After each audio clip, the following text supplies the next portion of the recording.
తన ప్రేయస్ని బ్రతికించుకోవడానికి తన ఆయుష్లో సగాన్ని దారపోసిన రురుడి కథ మీకు తెలుసా? ఇది మహాభారతంలోని ఆదిపర్వంలో ఉంది. భృగు వంశస్థుడైన ప్రమతి అప్సరస ఘృతాచిల సంతానమే రురుడు.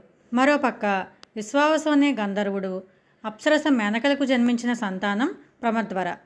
ప్రమద్వర చిన్నతనం నుంచి స్థూలకేశుని ఆశ్రమంలోనే పెరిగి పెద్దదైంది.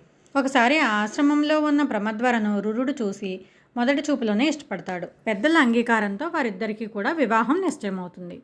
అయితే పెళ్లికి కొన్ని రోజులు ఉందనగా ప్రమద్వర వనంలో తిరుగుతూ ఉండగా ఒక విషసర్పం కాటేయడంతో మరణిస్తుంది. విషయం తెలుసుకున్న రురుడు ఎంతగానో దుఃఖిస్తాడు. ఎన్నో విధాలు ప్రార్థించగా ఆకాశవాణి అతనుకు ఈ విషయం చెప్తుంది. ఎవరైనా ఆమెకు సగం ఆయుష్ దారపోస్తే ఆమె తిరిగి బ్రతుకుతుంది అని చెప్తుంది. అప్పుడు రురుడు తన ఆయుష్లో సగాన్ని దారపోసి ప్రమద్వరను బ్రతికించుకుంటాడు. తర్వాత వాళ్ళిద్దరూ వివాహం చేసుకుని సంతోషంగా గడుపుతారు. ఎంత గొప్ప ప్రేమ కథో కదా.